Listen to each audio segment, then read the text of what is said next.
जय संविधान, जय संविधान। मैं कहा शांतिपूर्वक। भाई फिर बोलोगे तो ये मैंने सबसे वापस निवेदन कर रहा हूं, कीप माइंड साइलेंट। आपको इतना आग्रह किया, समाधान आपका नेता बोल रहा है, और इधर से भी आग्रह है कि अपन इनको कोई जवाब देने की आवश्यकता नहीं है। राम राम तो कह लोगे, पर राम सा दुख सहना होगा। पहली चुनौती तो ये होगी कि मर्यादा में रहना होगा, और मर्यादा का मतलब है कुछ खास नहीं कर जाना है, बस त्याग को गले लगाना है और अहंकार को जलाना है, अहंकार को जलाना है। माननीय अध्यक्ष महोदय, आपको धन्यवाद देता हूं कि आपने मुझे बोलने का मौका दिया। मैं अपनी बात पे आऊं उससे पहले एक बात मैं कहना चाहूंगा। जो सदन में ये जो चल रहा है ना, ये ऐसे मानेंगे नहीं। 2-3 लोग हैं, उनको मंत्री बनाना पड़ेगा। मुख्यमंत्री जी उनको बना दो तो ये सदन अच्छे से चल जाए। मंत्री बन के भी काबू नहीं आएंगे। वो फिर आप बोलोगे, फिर हालत ये है, हालत ये है श्रीचंद जी, ये आपकी नजर में आ गया है। एक तो आ गया।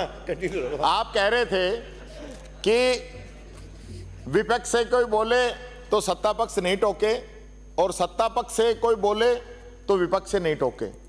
पर आप बोलते हैं ये कृपलानी जी जब भी टोकते हैं, इनका क्या करेंगे? मैं कहना चाहूंगा, धन्यवाद देता हूं वित्त मंत्री महोदय को, धन्यवाद देता हूं कि उन्होंने 2 घंटा 52 मिनट 125 पेज लंबा वाचन किया, और इतना लंबा बजट भाषण पढ़ने का आपने साहस दिखाया। और मैं समझता हूं सदन ने इतना नीरस, दिशाहीन, निराशाजनक बजट कभी देखा नहीं होगा। अध्यक्ष महोदय, मैं आपके माध्यम से कहना चाहूंगा कि जो हमारा शरीर है वो 5 तत्वों से बनता है, और उसी प्रकार से किसी भी सरकार का जो बजट है और बजट की जो आत्मा है, उसके भी 5 तत्व होते हैं। गरीब, किसान, मजदूर, महिला और युवा, ये इस बजट की आत्मा होते हैं। लेकिन आपने इसे अमृत कालखंड का बजट बताया, सर्वजन हिताय की आपने बात की, आपने 10 बिंदु रखे, इसमें आपका विजन रखा। मुझे बड़ा दुख हुआ, मैं आपकी प्रायोरिटी देख रहा था कि आपकी प्रायोरिटी क्या है, प्राथमिकता क्या है। अच्छी बात है, हर सरकार 10 बिंदु पे 20 बिंदु पे काम करती है, लेकिन प्राथमिकता होती है कि हमारी ये पहली प्राथमिकता है, दूसरी, ये तीसरी। आपकी पहली प्राथमिकता, दूसरी प्राथमिकता, तीसरी प्राथमिकता, आप देखेंगे तो कहीं इसमें बड़े उद्योगपति, कहीं बड़ी इंडस्ट्री, कहीं हवाई जहाज वाले, कहीं हेलीकॉप्टर वाले, कहीं हाईवेज, ये सारी बातें आपने लिखी। लेकिन मैं तो फिर भी धन्यवाद देता हूं कि आपने गरीब को 9वें नंबर पे रखा, गरीब को, और 10वें नंबर पे जिसकी आवश्यकता आज पूरे राजस्थान को है, और सबसे पहले अगर कहीं है तो भरतपुर को है, हमारी कानून व्यवस्था की, गुड गवर्नेंस की, उस गुड गवर्नेंस को आपने 10वें नंबर पे रखा है वित्त मंत्री जी। इससे ज्यादा मैं क्या कह सकता हूं? जो आपका विजन है वो 9वें और 10वें नंबर पे नजर आ गया, और यही अंतर है आपकी सोच में और हमारी सोच में। हमारी सोच गांधी जी के सिद्धांतों पे चलने वाली है, हमारी सोच किस प्रकार से गरीब का, मजदूर का भला हो, उस पे चलने वाली है। और आपकी सोच किस प्रकार से अमीरों का भला हो, इसको लेके चलने वाली। एक तरफ ये लोग कहते हैं कि ये जो टम्पुओं में अडानी अंबानी का धन जा रहा है, ये कांग्रेस के पास जा रहा है। और मुझे बड़ा दुख है अध्यक्ष जी कि हमारे देश के प्रधानमंत्री जो अपने परिवार की शादी में शरीक नहीं होते हैं, इस देश के किसी गरीब के, विधवा की बच्ची के या किसी मजदूर के बच्चे की शादी में शामिल नहीं होते हैं, और वो जिस पे आरोप लगाते हैं उसके बच्चे की शादी में शामिल होते हैं। दुर्भाग्य है इस देश का। क्या विजन है इन लोगों का? विजन क्या है?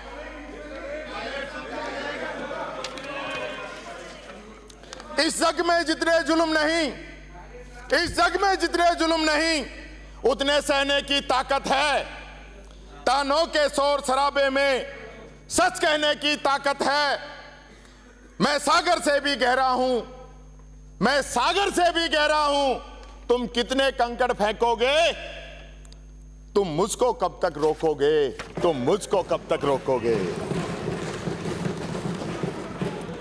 मुझे बड़ा दुख हुआ कि सदन के अंदर एक माननीय सदस्य ने गांधी जी को लेकर एक टिप्पणी की। मैं पूछना चाहता हूं, गांधी जी की जीवनी में या सावरकर जी की जीवनी में, किस जीवनी में यह लिखा है? जिस गांधी जी की मुलाकात लंदन में 1909 के अंदर सावरकर जी से हुई, किसी मुद्दे पे दोनों इकट्ठा हुए, दोनों के मत अलग अलग थे।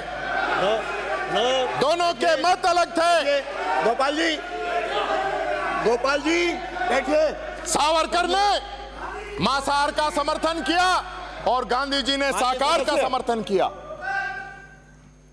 किन बातों को लेकर आप चर्चा करते हैं? सिर्फ गांधी जी की फोटो लगाने से गांधी जी के विचार ग्रहण नहीं कर सकते, यह बात आपको समझनी पड़ेगी। यह बात मैं कहना चाहता हूं। मैं जिक्र करना चाहूंगा हमारी सरकार के कामों की। माननीय अध्यक्ष जी, याद दिलाना चाहूंगा जब माही डैम बन रहा था, जब माही डैम बनाने की कल्पना साकार हुई, उसमें मुख्यमंत्री जी का खुद का गांव, खुद का घर भी उस डैम के अंदर आ रहा था। अपनी मिट्टी से, अपने मकान से, अपने गांव से किसे प्यार नहीं होता? कौन उसको छोड़ना चाहता है? लेकिन मुख्यमंत्री जी ने कहा कि मेरे लिए प्रदेश जरूरी है। उन्होंने माही डैम बनवाया और आज माही डैम पूरे हमारे राजस्थान का एक जो हिस्सा आज जो सबसे हरा भरा है, उसकी अगर नींव कहीं से डली है तो वो हमारे समय से डली। मैं कहना चाहूंगा इसी प्रकार से हमने इंदिरा गांधी नहर हम लेके आए। आज इंदिरा गांधी नहर ने राजस्थान को नया जीवन दिया है, राजस्थान को नई उन्नति, नई तरक्की दी है। आप ईआरसीपी की बात करते हो। ईआरसीपी की बात किसने शुरू की? किसकी योजना है? किसकी घोषणा है? बीजेपी की घोषणा है। मोदी जी 2 बार आकर अजमेर के अंदर, जयपुर के अंदर घोषणा करके जाते हैं कि आप हमारे सांसदों को जिताइए, हमारी सरकार बनाइए, मैं ईआरसीपी लागू करूंगा। क्यों नहीं की? 25 के 25 सांसद, राजस्थान का जल शक्ति मंत्री, और ईआरसीपी हमें नहीं मिली। आप बात करते हो राजनीति की, कहीं हमें राजनीति से बाहर आना पड़ेगा। ईआरसीपी का प्रोजेक्ट हमने शुरू किया। माननीय वित्त मंत्री जी, आपने जो 9,500 करोड़ की जो बात कही है, उसकी निविदा हमारे समय में निकली है। नवनेरा बांध बन चुका है, इसरदा बनने वाला एकदम कंप्लीट है। आपने किया है क्या? बता दीजिए। सिर्फ झूठी वाहवाही लेना, पीठ थपथपाना, उससे फायदा नहीं होगा। अभी हमारे अलवर से आने वाले माननीय सदस्य कह रहे थे कि अलवर में हम लोगों ने गुलदस्ते लिए हैं। मैं समझता हूं महाराज जी को जाना तो दिल्ली था, आप यहां ले आए, अब क्या करें। वो गुलदस्ते लेने सदन के नेता खुद रामगढ़ के अंदर गए हैं, स्वागत करवाया है कि हम ERCP PKC लेके आए। अच्छी बात है, लेके आइए, मैंने भी अनुरोध किया, आप पूरा कीजिए, लेकिन MOU तो हमें बताइए। 6 महीने हो गए MOU सदन पे नहीं आया, आप MOU दिखाने से क्यों डरते हैं? ऐसा क्या है MOU के अंदर कि जो आप राजस्थान की जनता के सामने लाने से डर रहे हैं? आप इसलिए डर रहे हैं कि आपने राजस्थान के हितों को मध्य प्रदेश के आगे गिरवी रख दिया। जो राजस्थान का पानी आना था उससे आधे हिस्से में आप MOU करके आ गए, इसलिए आप MOU रखने से डर रहे हैं। आप बात करते हो हम इंडस्ट्री को पानी देंगे, आप बात करते हो हम किसान को सिंचाई के लिए पानी देंगे, पीने के लिए भी पानी पूरा नहीं होगा। ये मैं आपसे कहना चाहता हूं, आप बता देना आपके जवाब के अंदर, जवाब दें। ये बात हमें समझनी पड़ेगी। माननीय अध्यक्ष जी, मैं कहना चाहूंगा इसी प्रकार से रामगढ़ का जो बांध है, आपको पता होगा कि 1982 के अंदर एशियाई जब खेल हुए, इसके अंदर नौकायान की प्रतियोगिता हुई थी। आज पूरे जयपुर की प्यास वो बुझा सकता है बांध।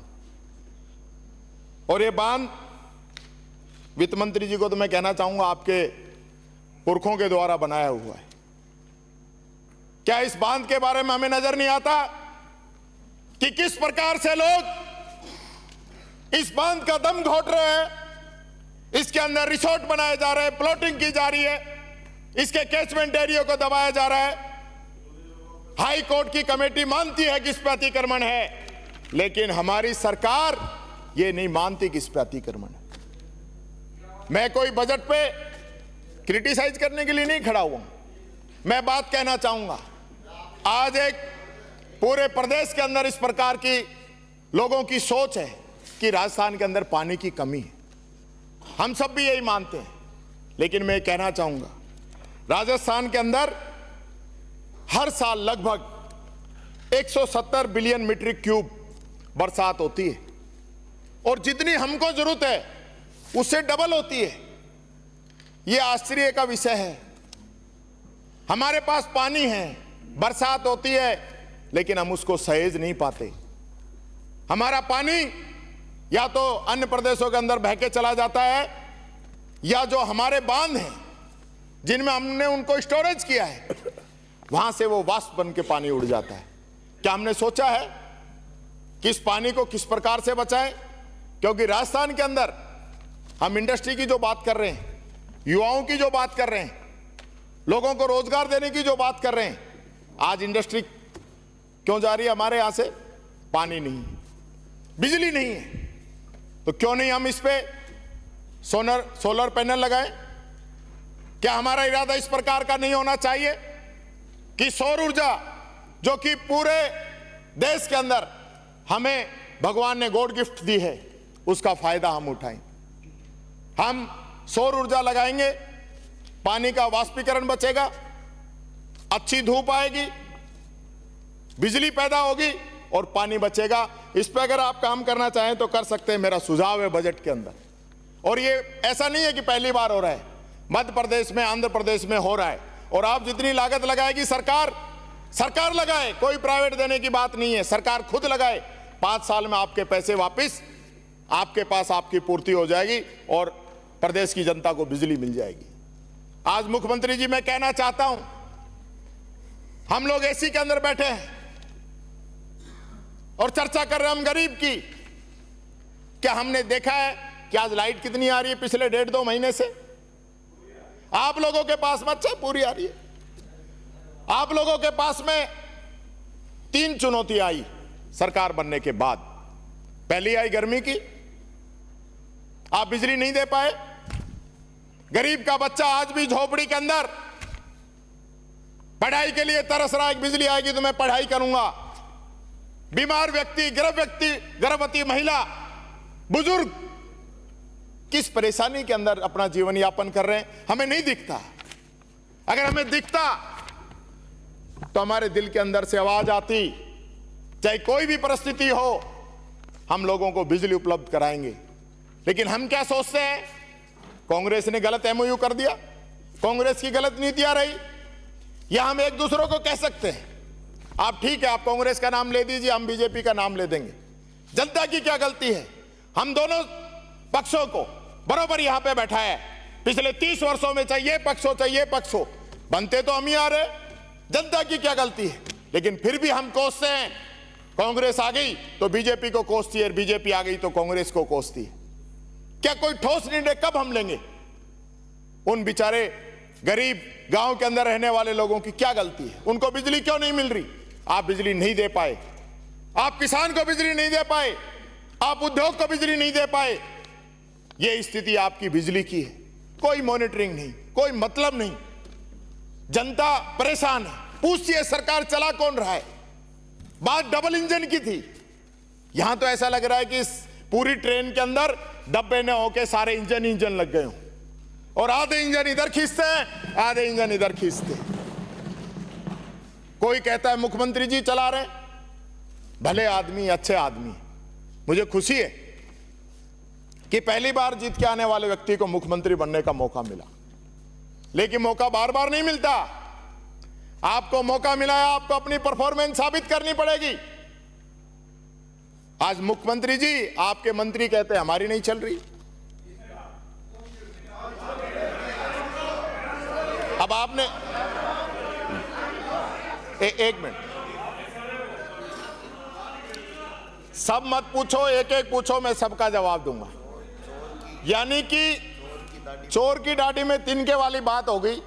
यही जोगाराम जी मुख्यमंत्री जी, आप कहीं जोधपुर गए थे और आप इनसे मिले नहीं। इन्होंने कहा कि 1-1 लाख रुपए की थैली देने वाला मिल रहा है और कार्यकर्ता को नहीं मिलने दिया जा रहा। यही मंत्री पूछ रहे थे, यही कह रहे थे कि मंत्रियों की नहीं चल रही। और कौन कहेगा? प्रत्यक्ष को प्रमाण की जरूरत नहीं है। दैनिक भास्कर अखबार और तारीख और बता दूंगा। मैं ये कहना चाहूंगा, मैं आपसे ये कहना चाहूंगा, और यही नहीं, ब्यूरोक्रेसी में भी चल रहा है कि सरकार ब्यूरोक्रेसी चला रही है। अब ब्यूरोक्रेसी में भी कौन चला रहा है, इस बात का भी बड़ा प्रश्न है आज प्रदेश के अंदर। तो ये आपको पता है, ये देख लो, आपके मंत्री सब एग्री हैं, आपके मंत्री एग्री हैं। मेरे को माननीय मंत्री जी, ये कोई आपका मंत्री इस्तीफा दे देता है, आप ये बता दीजिए किरोड़ी जी ने इस्तीफा क्यों दिया? 2 मंत्री आपके जा चुके हैं, एक तो अग्निवीर हो गए, टीटी जी पहले उसके अंदर ही, और ये दूसरे अग्निवीर किरोड़ी मीणा जी हो गए, 4 साल भी नहीं पकड़ रहे, और एक मंत्री की तो आपने गाड़ी छीन ली। ऐसा क्या हुआ? डिपार्टमेंट हड़का दे दिया, क्या हुआ पता ही नहीं। ये सारी चीजें, अब वो मंत्री जी क्या करते हैं? वो मंत्री जी जाके ट्रैक्टर पकड़ लेते हैं कि अवैध खनन का ट्रैक्टर है, और इससे बुरी स्थिति क्या होगी मुख्यमंत्री जी, रिकॉर्ड निकलवा के देख लेना। मंत्री ने जो ट्रैक्टर पकड़ा, डीएफ ने उसको अगले दिन छोड़ दिया। ये गलत बताना तो आप पूछ लें। मैं ये कहना चाहूंगा मुख्यमंत्री जी, हम कुछ अच्छा सोचें, कोई नया विजन हमारा होना चाहिए। मैं आप पे आरोप लगाऊं, आप मेरे पे आरोप लगाएं, इनसे काम चलने वाला नहीं है। आज पेपर लीक की बहुत बात हुई है, पेपर लीक पे मैं आऊंगा। मैं कहना चाहूंगा कि आज मैं जो यहां पे हूं, मैं भी एक साधारण दलित परिवार से हूं। मेरे पिताजी भी मजदूरी करते थे, मजदूरी करते सेना में गए, आके समाज सेवा में आए। आपके पिताजी भी किसान हैं, आज भी हैं, और मैं उनके स्वास्थ्य की कामना करता हूं। और क्योंकि ये एक अजीब संयोग है कि आपके पिताजी भी हॉस्पिटल में एडमिट हैं और हमारे अध्यक्ष जी की पत्नी भी एडमिट हैं। मैं पूरे सदन की तरफ से भगवान से प्रार्थना करता हूं कि जल्द से जल्द स्वस्थ होके वापस लौटे। मैं आपको एक कहानी सुनाना चाहता हूं, छोटी सी कहानी। एक यूट्यूब पर मैंने देखा था, एक कोचिंग में एक लड़की पढ़ती थी। वो लड़की बहुत इंटेलिजेंट थी और लगातार कोचिंग में आती थी, लेकिन एक दिन वो जब बच्ची आई तो उसके बाल कटे हुए थे, क्योंकि हमारे समाज के अंदर लड़कियां बाल नहीं कटवाती। उसके टीचर ने पूछा कि बेटा ऐसा क्या हुआ कि आपने जो बाल कटवा लिए। उस बच्ची ने कहा कि सर, मैं पढ़ना चाहती हूं, मैं कुछ बनना चाहती हूं, मेरे घर वाले मेरी शादी करना चाहते हैं और मैं इसलिए बाल कटवाए हैं ताकि कोई लड़का मुझसे शादी नहीं करे। ये हमारी जो बालिकाएं हैं, जो हमारी बच्चियां हैं, जो हमारे युवा हैं, उनके अंदर का जज्बा मैं आपको बताना चाह रहा हूं, किस लेवल पे वो मेहनत करते हैं। ये समस्या आपके समय की और हमारी की मैं अभी पढ़ दूंगा। वसुंधरा जी के समय में हमसे एक पेपर लीक ज्यादा हुआ था। आज गुजरात में, हरियाणा में, पंजाब में, भारत सरकार के नीट के कौन सा ऐसा पेपर है जो लीक नहीं हो रहा? पर हम आप पे कहते हैं, आप हम पे कह दो। इससे रिजल्ट क्या निकलेगा? क्या हम सब लोग यहां पे जो चुन के आते हैं, कोई इस प्रकार का प्लान नहीं बना सकते कि भविष्य में पेपर लीक नहीं हो? कानून चाहिए, हमने बनाया, देश के अंदर सबसे मजबूत कानून राजस्थान ने बनाया। पेपर लीक करने वालों को आजीवन कारावास, 10 करोड़ का जुर्माना, सरकारी कर्मचारी उसमें लिप्त हो तो नौकरी से बर्खास्त। पूरे देश में सबसे पहला कानून हमने बनाया, भारत सरकार ने बनाया।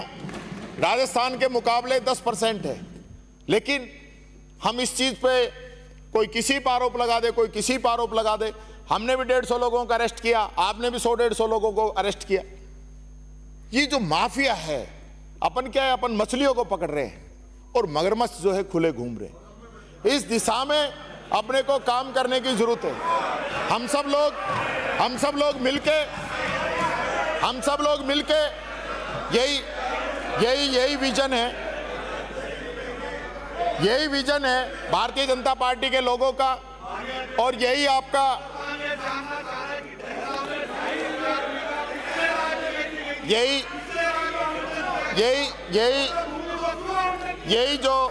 यही सरकार की जो नीतियां हैं।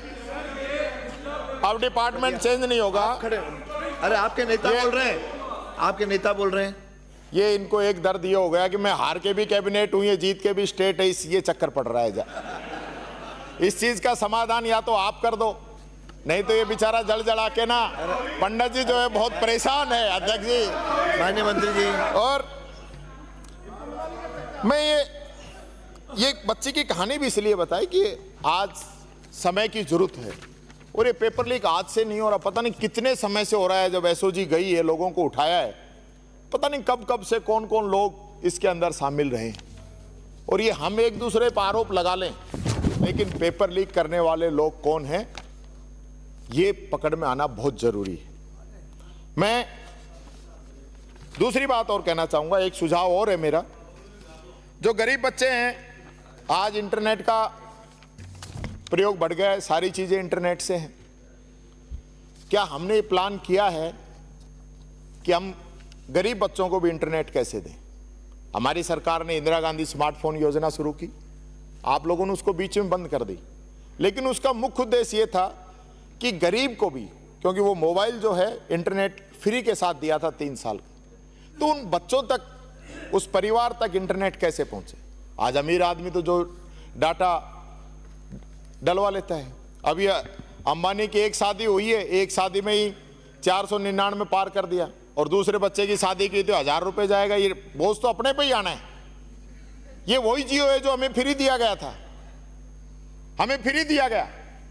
जब फ्री लॉन्च हुआ मैंने नहीं लिया, फिर 6 महीने और बढ़ाया तब भी मैंने नहीं लिया, फिर 6 महीने और बढ़ाया तब मैंने कहा यार अब तो लेना ही पड़ेगा, क्योंकि सब लोगों ने जियो ले लिया। और उसके बाद जैसे ही 6 महीने पूरे हुए, फिर 99, फिर 199, फिर 299, फिर 399, अब 499, कुछ समय में 99, और पता नहीं कितने पैसे बढ़ेंगे और गरीब की जेब कटेगी, और दिन भी घटा दिया। ये बात मैं कहना चाहूं। तो इसलिए हमें इस विषय पे, मैं समझता हूं कोई ना कोई बात हमें समझनी पड़ेगी। मैं ये भी कहना चाहूंगा, कोटा के अंदर जो बच्चे आत्महत्या कर रहे हैं, किसके बच्चे हों? हमारे बच्चे हैं।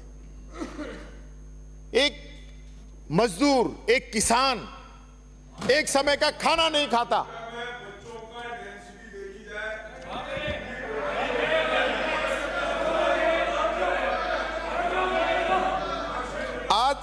बैठिए। आज जिस प्रकार से माननीय सदस्य, जिस प्रकार से रोजाना कोई ऐसा दिन जाता नहीं जब कोटा के अंदर कोई ना कोई बच्चा सुसाइड नहीं करे, तो हम किस दिशा की ओर जा रहे हैं? हम किस दिशा की ओर जा रहे हैं? अरे आज ये हमें समझना पड़ेगा। अरे माननीय सदस्य, आप माननीय सदस्य, आज जिस प्रकार से कोचिंग संस्थाओं ने उसको व्यवसाय बना लिया, और व्यवसाय भी नहीं, जब तक शरीर के अंदर खून की आखिरी बूंद नहीं रह जाए तब तक वो उस बच्चे को निचोड़ना चाहते हैं, उसके अभिभावकों को निचोड़ना चाहते हैं।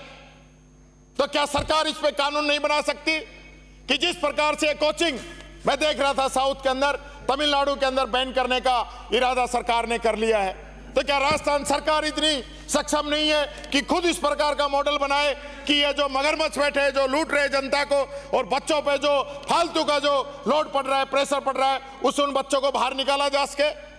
इस दिशा में कोई चर्चा नहीं होनी चाहिए?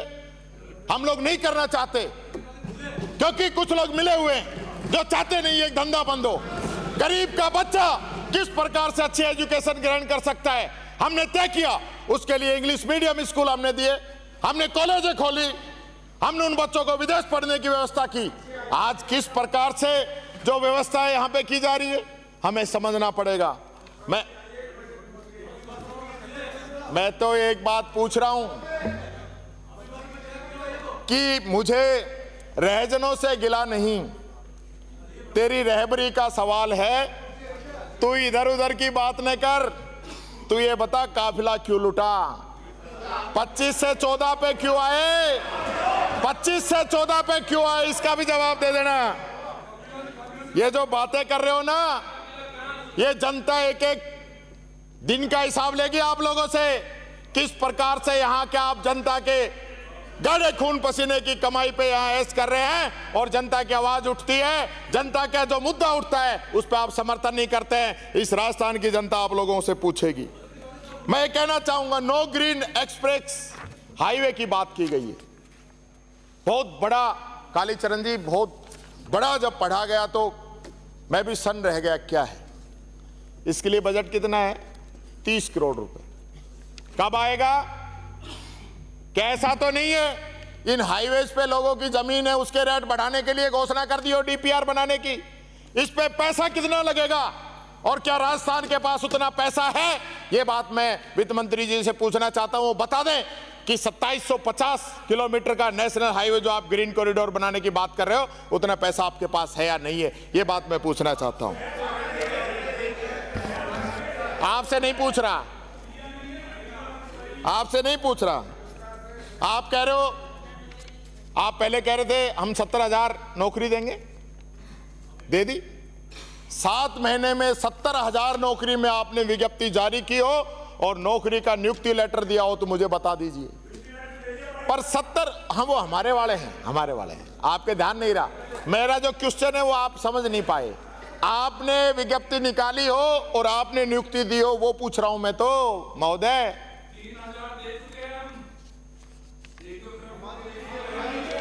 विज्ञप्ति कब जारी हुई? विज्ञप्ति कब जारी हुई? और 43,000 हम कर देंगे नवंबर तक। विज्ञप्ति कब जारी हुई? और सबसे बड़ा, नहीं, मंत्री जी ने कोई बात कही है, जोगाराम जी, इनने कोई बात कही है तो बड़ी जिम्मेदारी से कही होगी। मैं विज्ञप्ति जरूर चाहूंगा, पर मैं एक सबसे बड़ी बात कह रहा हूं। चुके हैं बहुत अच्छी लैब बात। टेक्नीशियन और असिस्टेंट रेडियोग्राफर ज्वाइन कर चुके हैं। Thank you. तो प्लीज करेक्ट अपना पेपर। थैंक यू मंत्री जी। मैं ये पूछना चाहता हूं, आपने 4 लाख भर्तियों की बात की है, 4 लाख भर्तियों की बात की है।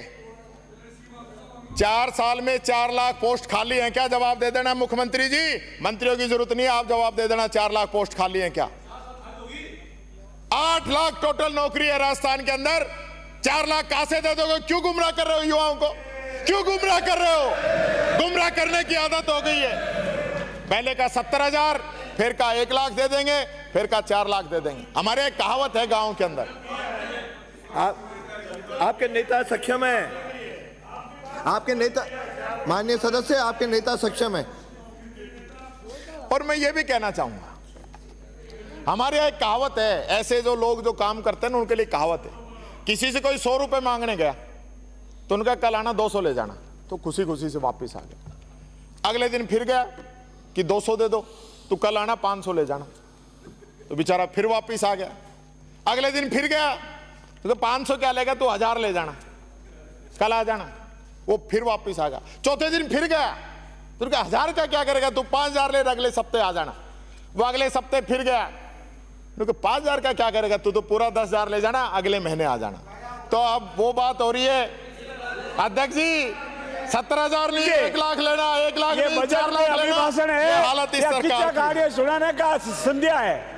और ये मैं किस्सा कहानी सुनाने की संध्या है मैं- या बजट पे अभिभाषण है? बजट पे ही आ रहा हूं। अभी भूमिका है, बजट पे आऊंगा। इसका जवाब मिल जाएगा इनको। जब बजट पे आऊंगा तो कान के कलीले झड़ जाएंगे, चिंता मत कीजिए मुझे।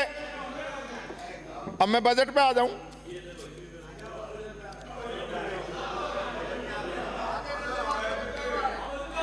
कि आप बताइए कि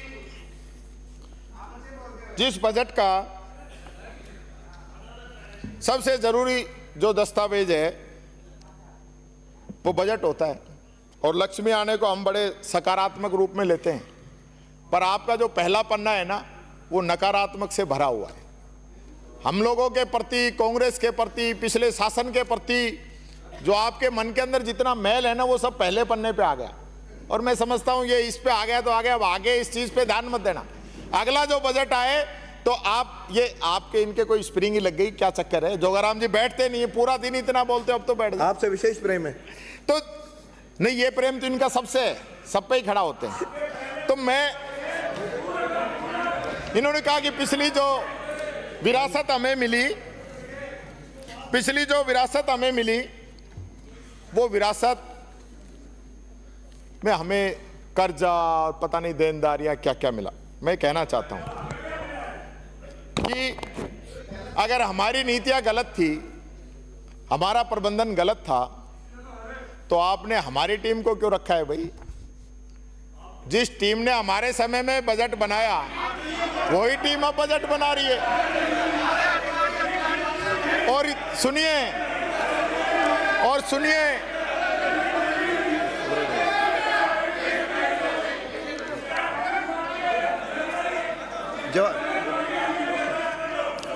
जवाब सुनो, अरे जवाब आ जाएगा। मैं उस माटी का वृक्ष नहीं, मैं उस माटी का वृक्ष नहीं हो गया। जिसको नदियों ने सींचा है।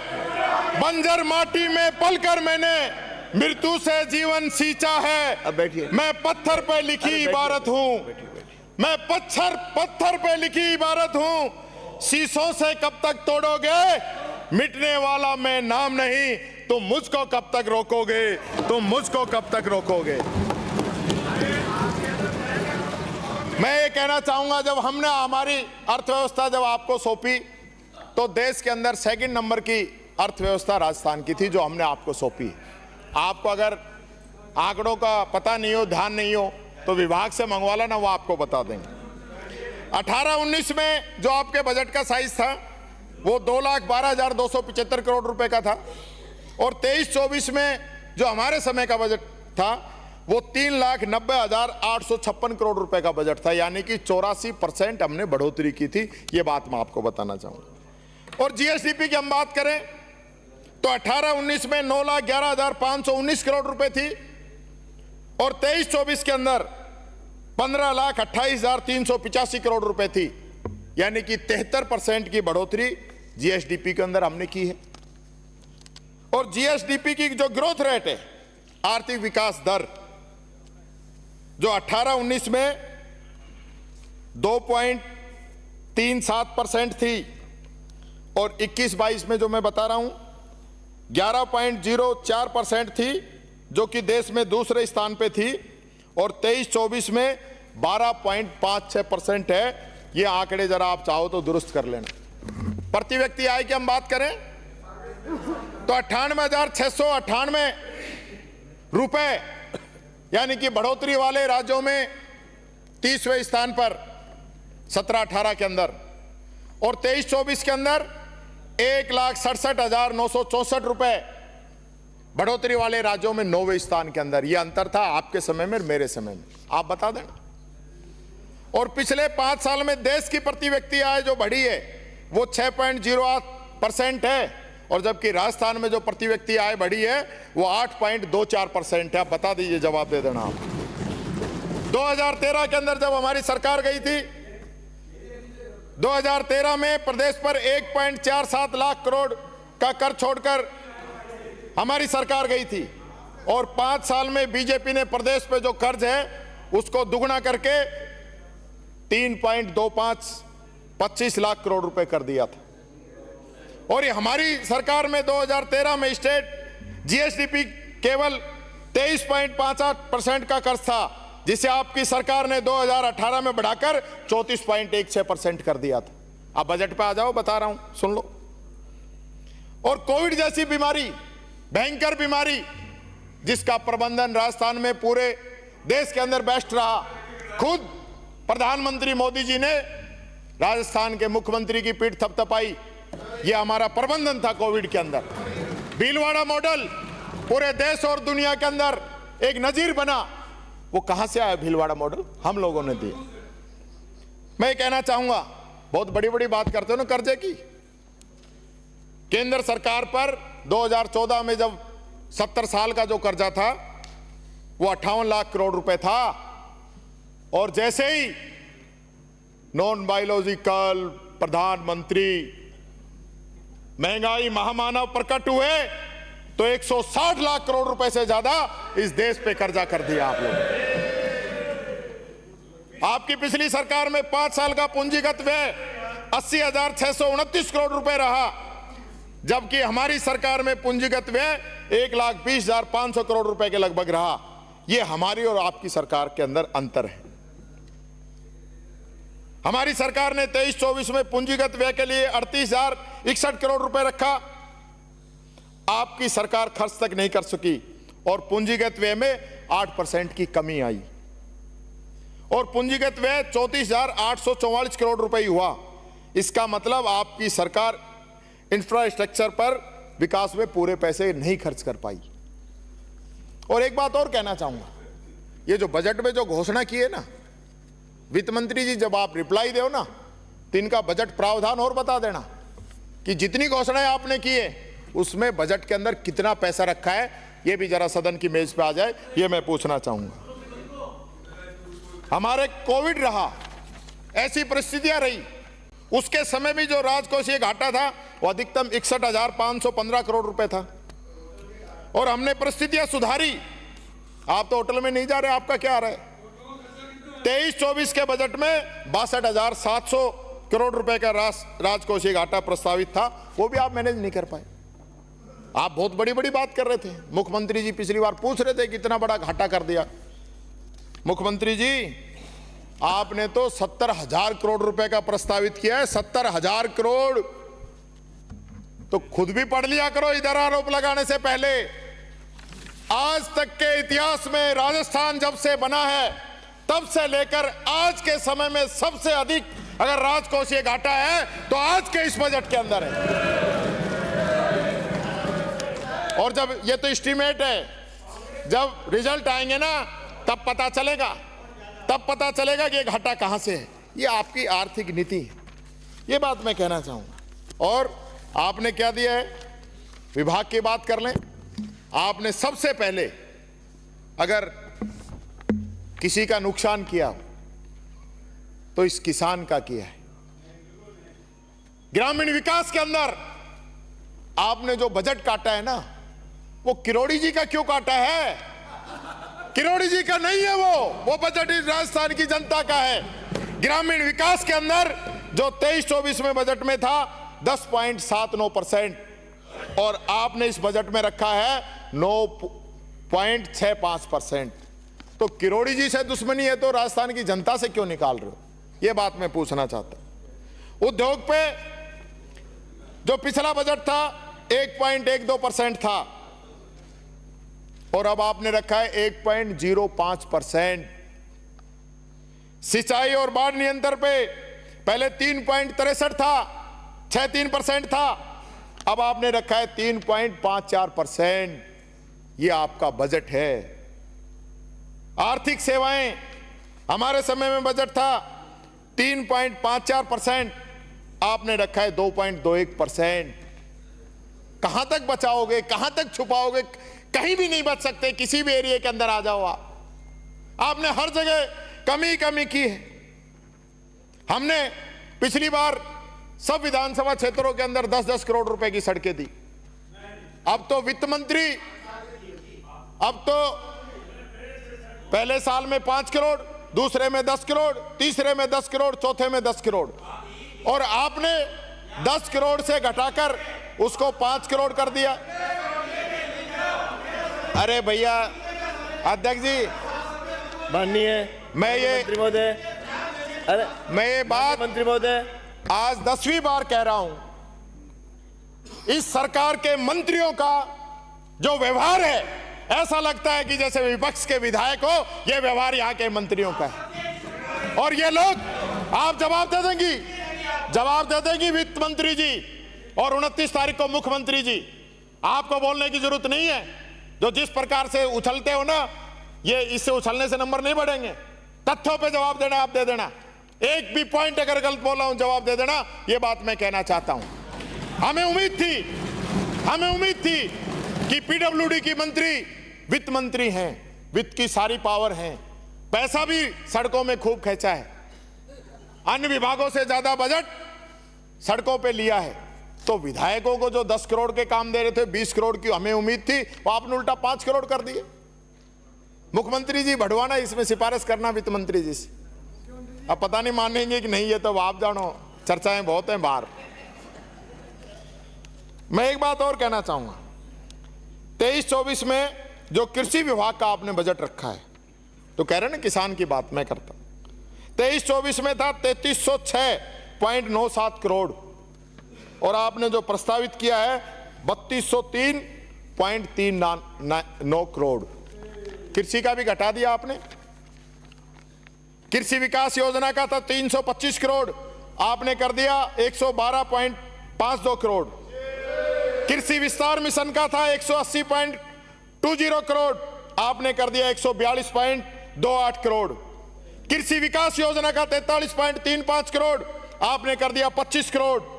कुसुम योजना का था 300.20 करोड़, आपने कर दिया 299.16 करोड़। राष्ट्रीय बागवानी मिशन का था 124.30 करोड़, आपने कर दिया 114.76 करोड़। राज्य वित्त आयोग का जो पंचायती राज संस्थाओं का अनुदान जाता था, जो पंचायतों को कमजोर करने का काम कर रहे हो ना, यह आने वाले समय में बहुत बड़ा आप लोगों के लिए नुकसानदायी साबित होगा। आपने 5000 करोड़ को घटा के 4000 करोड़ कर दिया। 1000 करोड़ रुपए आप पंचायतों का खा गए, सरपंचों का कम कर दिया आपने। 5 कृषि विश्वविद्यालयों के लिए हमने 469.49 करोड़ रखा था, आपने 397.35 करोड़ कर दिया। गौशाला अनुदान हमने सबसे पहले हमारी सरकार ने शुरू किया था, गहलोत जी उस समय मुख्यमंत्री थे, 3 महीने का अनुदान हमने दिया। वसुंधरा जी आई, उन्होंने 6 महीने का अनुदान दिया। हम वापिस आए, हमने 9 महीने का अनुदान दिया। अब उम्मीद थी कि बहुत गौ माता की जयकारा लगाते हो, 9 महीने का अनुदान को 12 महीने तो करोगे, आपने नहीं किया। क्यों नहीं किया? उम्मीद थी कि आप इसको बढ़ाएंगे और अभी समय है, आपके पास मौका है, आप बढ़ाइए। गौ माता हम सबकी जो है बहुत ही पूजनीय है। आपने जो स्वच्छ भारत मिशन का जो बजट है, वो पहले हमारे समय 1145.65 करोड़ था, आपने 1000 करोड़ कर दिया। जिला परिषदों की जो सहायता हम 341.48 करोड़ देते थे, आपने 316.77 करोड़ कर दी। मुख्यमंत्री मनरेगा के अंदर हम 25 दिन एक्स्ट्रा देते थे, आपने 25 दिन का कोई जिक्र नहीं किया। आप नहीं देंगे उनको? गरीबों को रोजगार मिल जाता था, क्योंकि गरीब तो आपके 9वें पावेदान पे हैं। मनरेगा जो विशेष कार्यक्रम चलाया था उसमें 200 दिन का था, हम 600 करोड़ दे रहे थे, आपने 60 करोड़ रुपए दिया है। बिजली दरें नहीं बढ़ाने के लिए जो अनुदान था 23,369 करोड़ रुपए हम देते थे, आपने 17,551 करोड़ रुपए रखा है। HPCL रिफाइनरी के लिए हमने 1244 करोड़ रखा था, आपने 1,086 करोड़ रखा है। स्वच्छ भारत मिशन 2.0 के लिए हमने 1,324 करोड़ रुपए रखा था, आपने तो आधे से भी कम कर दिया, आधे से भी कम कर दिया, 608 करोड़ रुपए आपने रखा है। और विशेष योगदान निदेशालय को 228.23 करोड़ रुपए जो मिलता था वो आपने घटा दिया, 187.15 करोड़ रुपए। हम 5,000 स्कूटी देते थे, आपने 2,000 कर दी। जो दिव्यांगजन है वो धन्यवाद देते थे मुख्यमंत्री जी को कि आपने स्कूटी नहीं हमें पैर दिए हैं। मुख्यमंत्री जी, मेरी आपसे निवेदन है, इस प्रदेश के दिव्यांगजनों के लिए आप स्कूटी की संख्या 5,000 से 2,000 करने की जगह 5,000 से 10,000 कीजिए। दुआएं मिलेंगी उस तबके की जिसको सहारे की जरूरत होता है। हम वो सहारा हम दे सकते हैं, हमें देना चाहिए। मैं ये बात आपसे कहना चाहूंगा। अल्पसंख्यक विकास के लिए भी आपने 482.52 करोड़ था, उसको 463.52 करोड़ कर दिया। सूचना प्रौद्योगिकी जिसकी हम बात करते हैं IT की, उसका बजट आपने कम कर दिया। हमारे समय में 5365 करोड़ रुपए था, आपने उसको घटा के तीसरे हिस्से में ले आए, 1748 करोड़ आपने रखा है। ये बात मैं कहना चाहूँ, हमारी सरकार का जो मिशन था ना, जो 10 बिंदु थे, वो किसान, महिला, जवान, नौकरी पेशा, इन सब लोगों के लिए रखे थे। मैं आपसे पूछना चाहता हूं कि आपसे मैं कि OPS को आप जारी रखेंगे कि नहीं रखेंगे? एक सिंपल सवाल है, आप जवाब दे दीजिए। आप OPS को जारी रखना चाहते हैं या नहीं रखना चाहते हैं? सदन को क्यों गुमराह कर रहे हैं? माननीय सदस्य क्वेश्चन लगा रहे हैं, सरकार की तरफ से रिप्लाई नहीं आ रहा है, तो ये तो आप बता ही सकते हैं। पर्ची नहीं आएगी, इसकी पर्ची नहीं आएगी, ये समझ के चलना। ऊपर वाले इस पर्ची के खिलाफ है। भारत सरकार की वित्त मंत्री OPS के खिलाफ है, वो नहीं चाहती कि OPS लागू हो। भारत सरकार नहीं चाहती OPS लागू हो। और मैं कहना चाहूंगा, जो भारतीय प्रशासनिक सेवा के अधिकारी हैं, यहां भी बैठे हैं, वो ये चाहते हैं कि OPS लागू हो। चाहते हो तो एक बार मुस्कुरा देना, ज्यादा तो ठीक है। मैं ये कहना चाहूंगा कि हनुमानगढ़ में किसानों ने सहकारी बैंकों से जो कर्जा लिया, आप उनकी जमीन नीलाम करना चाहते हैं। क्यों चाहते हो? हमने 15,000 करोड़ रुपए का किसानों का कर्जा माफ किया। नहीं किया हो तो वित्त मंत्री जी बता देंगे।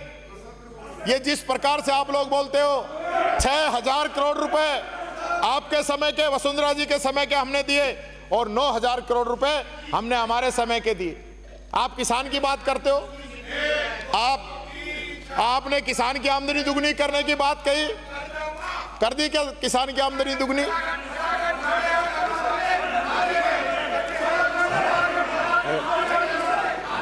अभी सूरज, सुन ले पंडित जी, अभी सूरज नहीं डूबा, जरा सी शाम होने दो, मैं खुद लौट जाऊंगा। मुझे नाकाम होने दो, मुझे बदनाम करने का बहाना ढूंढता है जमाना। मुझे बदनाम करने का बहाना ढूंढता है जमाना। मैं खुद हो जाऊंगा बदनाम, पहले मेरा नाम तो होने दो। पहले ही क्यों चिल्ला रहे हो? बात तो पूरी आने दो। हमारी सरकार में किसान ऋण राहत आयोग बना, आपने उसके आगे क्या किया बता दीजिए। हम ये सोच रहे थे कि जो हमारी योजनाएं थी प्रदेश के लिए, वो चाहे चिरंजीवी योजना हो, आप कह रहे हो चिरंजीवी की जगह हम आयुष्मान भारत ले आए। चिरंजीवी योजना 25 लाख का इलाज, 10 लाख का दुर्घटना बीमा, प्लस ऑर्गन ट्रांसप्लांट अलग से, ये हमारी योजना थी। लगभग राजस्थान के सारे हॉस्पिटल और मेडिकल कॉलेज इसके अंदर आते थे। और पूरा राजस्थान का कोई भी व्यक्ति मात्र 850 रुपए देकर इस योजना के अंदर शामिल हो सकता था। आप लोग आयुष्मान ले आए, 5 लाख का बीमा, कितने लोगों का बीमा कर दिया, कब से बीमा शुरू कर दिया, किन किन हॉस्पिटलों में आपका कार्ड चल रहा है, लाइन लग रही है। वो गरीब बद्दुआएं दे रहा है आप लोगों को, जिसको अपनी जमीन बेचनी पड़ती थी, अपनी बीवी के गहने गिरवी रखने पड़ते थे, उसको सरकार ने इतना बड़ा तोहफा दिया था कि कम से कम इलाज के लिए तो परेशान नहीं होना पड़ेगा। भूल गए कि सबके खाते में 15-15 लाख डालूंगा, वो 15 लाख तो नहीं डले, हमने 25 लाख डाल दिए कि जा तेरा 25 लाख तक का इलाज कराना है करा लेना, तेरे जेब से एक पैसा नहीं लगेगा। ये हमने किया जो कहा वो करके दिखाया। आपने जो किट मिलते थे, अन्नपूर्णा किट, गरीब लोगों को आपने किट बंद कर दिए। क्यों बंद कर दिए भाई? 300-400-500 रुपए का सामान किसी गरीब को मिल जाता था, उसको दाल तेल मसाले मिल जाते थे, तो आपके पेट में दर्द हो गया। मुख्यमंत्री जी, आप भले इंसान हैं, आप अच्छे लोग इंसान हैं, ये लोग ये जो जनता की जीवन की उपयोगी जो योजनाएं हैं, जो राजस्थान की जनता की लाइफलाइन है, उनको बंद करवा के ये सारा पाप आपके सिर पे चढ़ाना चाहते हैं और ये सारे सांप बचना चाहते हैं। इनकी बातों में आने की जरूरत नहीं। आपने खुद कहा था, मैंने सुना था, मुख्यमंत्री जी ने कहा था कि मैं पिछली सरकार की योजनाओं को बंद नहीं करूंगा। आपने कहते ही अगले दिन आपने किट बंद कर दी, आपने फोन बंद कर दिए, आपने चिरंजीवी बंद कर दी, आपने दुर्घटना बीमा योजना बंद कर दी, आपने राजीव गांधी युवा मित्रों को हटा दिया, आपने महात्मा गांधी प्रेरकों को हटा दिया, आपने नौजवान युवा साथियों का बेरोजगारी भत्ता रोक दिया, आपने 150 रुपए बढ़ाने के लिए जो कानून हमने कानून बनाया कि सामाजिक सुरक्षा पेंशन हर साल 15% बढ़ेगी, आपने 150 रुपए बढ़ाने के लिए उन बेचारे गरीबों को, विधवाओं को, बुजुर्गों को, दिव्यांगों को 6 महीने तक लटकाए रखा। यह आपकी सरकार का निर्णय है। आप बढ़ा देते, 1 महीने में बढ़ के आ जाते, 6 महीने रोकने की क्या जरूरत थी? अब ये जो योजनाएं हैं, आप स्कॉलरशिप की बात करें, आज किनको स्कॉलरशिप दे रहे हैं? ये हालत प्रदेश के अंदर हो रही है। ये ठीकरा इधर फोड़ दे उधर फोड़ दे, इससे काम चलने वाला नहीं है। कोई ऐसा निर्णय निकले, कोई समुद्र मंथन हो, और जिस प्रकार से विष निकला, सबने कहा ये विष कौन पिएगा, ये विष कौन पिएगा? भगवान शंकर ने वो विष पिया। तो अब भी कोई मंथन करो और कोई विष निकलता है तो टीकाराम जूली पीने को तैयार है, पर मंथन तो करिए। आप लोग शंकर भगवान के जो भक्त हैं उन पे उंगली उठाते हो, उनकी बात करते हो। आपका जो मिशन है वो इस चीज से पूरे होने वाला नहीं है। मैं कहना चाहूंगा माननीय अध्यक्ष जी, बहुत ही महत्वपूर्ण बात है, आपने जिस प्रकार से इस बजट के अंदर जो काम किया है ना, इसका नतीजा आने वाला है। और भगवान श्री राम की आप जो बात कर रहे थे, भगवान श्री राम ने आपको जो दर्शन है ना वो दे दिए। आप भी नहीं समझ रहे, क्योंकि भगवान श्री राम ने जिस पुल का, सेतु का को बनाया था, उसके अंदर उस छोटी गिलहरी के योगदान को भी भगवान श्री राम नहीं भूले थे। उन्होंने सबरी को भी और उस गिलहरी को भी, सबरी को भी और उस गिलहरी को भी पूरा सम्मान दिया था। ये समय की बात है। आप जिस प्रकार की बात कर रहे थे ना, वो नतीजा आपके सामने आ चुका है। महंगाई मानो अध्यक्ष जी, जब भगवान श्री राम के मंदिर का उद्घाटन करने गए तो हमारे देश की आदिवासी दलित राष्ट्रपति को नहीं लेके गए, ताकि उनके प्रोटोकॉल की वजह से मोदी जी पीछे हो जाएं। जब नई संसद का उद्घाटन हो रहा था, वहां आप राष्ट्रपति जी को नहीं लेके गए, क्योंकि वो दलित थी और प्रोटोकॉल में प्रधानमंत्री से ऊपर थी। और यही कारण है मोदी जी जब अयोध्या के स्टेशन का उद्घाटन करने गए तो आकाशवाणी हुई कि है महंगाई मानव, उद्घाटन मत करो। उन्होंने कहा नहीं मैं करूंगा। उद्घाटन किया और स्टेशन की दीवार गिर गई। उसके बाद अयोध्या की सड़क, उसका उद्घाटन करने गए, फिर आकाशवाणी हुई कि है महंगाई मानव, उद्घाटन मत करो, ये सड़क टूट जाएगी। नहीं माने और उद्घाटन कर दिया, पूरी सड़क धंस गई। उसके बाद हमारे शंकराचार्यों ने मना किया, धर्माचार्यों ने मना किया कि मंदिर जो है अधूरा है, इसका उद्घाटन मत करो। उद्घाटन कर दिया, आज वो सारी छत टपक रही है भगवान श्री राम का, जो श्राप है इनको झेलना पड़ेगा। 2 मिनट। बस 2 मिनट मेरा टाइम बचा हुआ है। दो मिनट जितना टाइम बचा है वो उसी में पूरा करूंगा। ये तो कर दूंगा। और सुनिए माननीय अध्यक्ष जी सुनिए। और यही नहीं, जो लोग भगवान श्री राम की बात करते थे वो अयोध्या में हारे, वो चित्रकूट के अंदर हारे, वो सीतापुर के अंदर हारे, वो रामेश्वर में हारे और वो बद्रीनाथ में हारे। और मैं कह रहा हूं अब ये केदारनाथ में भी हारेंगे, सीट खाली हो गई है। और मैं कहना चाहता हूं, पूछना चाहता हूं, वो कौन लोग थे जिनका बयान आया था कि राजस्थान में हम 25 की 25 जीतेंगे? वो बताइए किसने कहा हम 25 की 25 जीतेंगे? और ये कहा कि हम 5 लाख से अधिक से जीतेंगे? अध्यक्ष जी कोई इनका अकाउंट खोल रखा है कि नहीं? जो मर्जी जो बोलेंगे, ये ऊपर वाले की लकड़ी है, ये ऊपर वाले की लकड़ी है। जब टिकती है तो आवाज नहीं होती है। ये बात मैं आप लोगों से कहना चाहूंगा।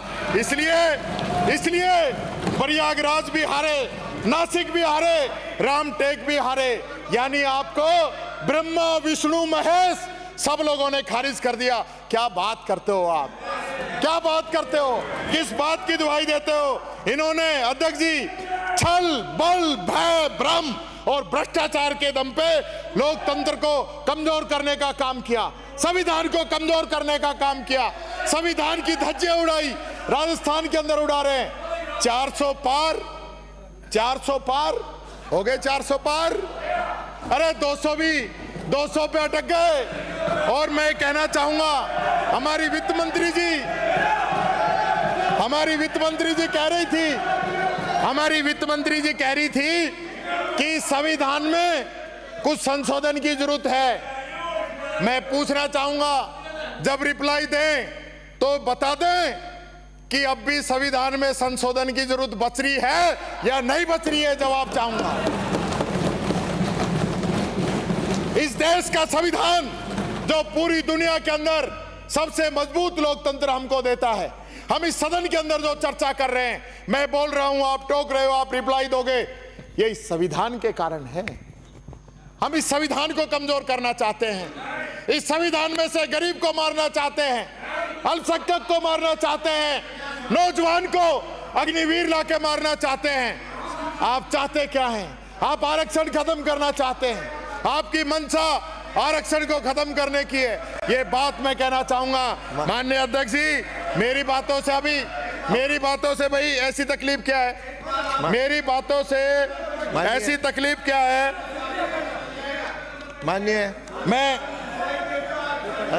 कैलाश जी, अरे बैठो, समय हो गया, कोई नहीं, जवाब दे देंगे। और मैं एक बात और कहना चाहूंगा, मुख्यमंत्री जी और 29 को यहाँ जिस प्रकार से गुजरात का ठेकेदार आ रहे हैं, गुजरात का ठेकेदार, ये राजस्थान की जनता क्या काम करेगी? यहाँ अध्यक्ष जी मैं एक बात कहना चाहूंगा, हम इस सदन के अंदर आए, मेरा 5 मिनट तो इन लोगों ने खराब कर दिया। गुजरात के ठेकेदार यहां भी आ रहे हैं और यहां भी दिल्ली, जबलपुर, राजकोट जैसे एयरपोर्ट गिरे हैं, ऐसे ही यहाँ के जो विकास कार्य होंगे वो गिरेंगे। इसलिए मुख्यमंत्री जी इन गुजरात के ठेकेदारों पे रोक लगाओ ताकि राजस्थान के लोगों को रोजगार मिल सके। ये बात मैं कहना चाहूंगा। धन्यवाद। अब आप लोगों को ज्यादा तकलीफ इसलिए भी है कि आने वाले समय में 5 उपचुनाव हैं, आपको पूरा डर है, आपको डर है भाई। आप जितनी हमारी योजनाएं बंद करोगे उतना आप लोगों को नुकसान होगा। और मैं एक बात और कहना चाहता हूं, इस सदन के अंदर पिछले 1 सप्ताह से गतिरोध चल रहा है, मुझे बड़ा दुख होता है। हम नहीं चाहते हम किसी बात पे आपकी टोका टाकी करें, हम नहीं चाहते आपके किसी मंत्री को हम बोलने से रोकें, लेकिन मुख्यमंत्री जी आज आप इस सदन के अंदर बैठ रहे हैं तो मैं ये बात कहना चाहूँगा, आपके शिक्षा मंत्री तो एक समाज विशेष के खिलाफ बयान देते हैं, यहाँ उस चीज़ को एग्री करते हैं, सदन के अंदर एग्री करते हैं कि मेरे से कुछ गलत शब्द निकले, लेकिन वो माफ़ी नहीं मांगते। माफ़ी मांगने से कोई आदमी बड़ा नहीं हो जाता। आज राजस्थान के बच्चों का क्या भविष्य होगा? जिस देश के, जिस राज्य के इस प्रकार के मंत्री होंगे कि जो पिछले 7 महीनों में 170 बयान दे चुके, 170 बयान, कोई जाति का, कोई धर्म का, कोई समुदाय का, लेकिन एक बयान ऐसा बता दो जो इस राजस्थान के नौनिहालों के भविष्य के बारे में कहा गया। जिस व्यक्ति पे खुद 14 मुकदमे दर्ज हों वो दूसरों को जेल में डालने की बात कहे, ये नाइंसाफी है। बात पक्ष की हो या विपक्ष की हो, बात अगर कोई है तो कहनी चाहिए। आपके मंत्री बयान देते हैं, मुख्यमंत्री जी का कोई बयान नहीं आता है, पार्टी का कोई बयान नहीं आता है, इसलिए हम तो ये मान के चलते हैं आप सब लोगों की सहमति इस चीज में है।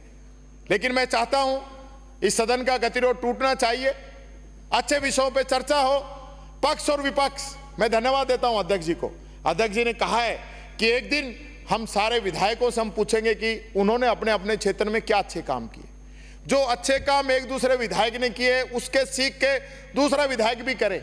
आज देश दुनिया में क्या नवाचार हो रहे हैं, क्या हम आज भी उसी जगह पे खड़े रहे? आज भी हम आपस में एक दूसरे पे छीटाकशी करते रहे?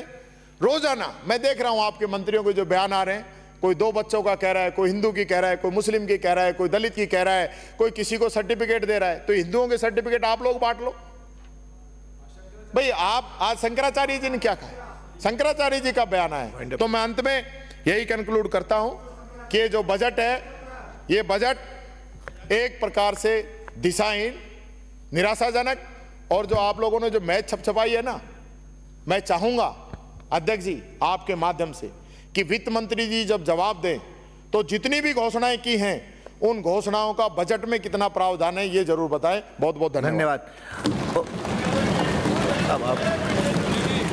कल अध्यक्ष महोदय, मुख्यमंत्री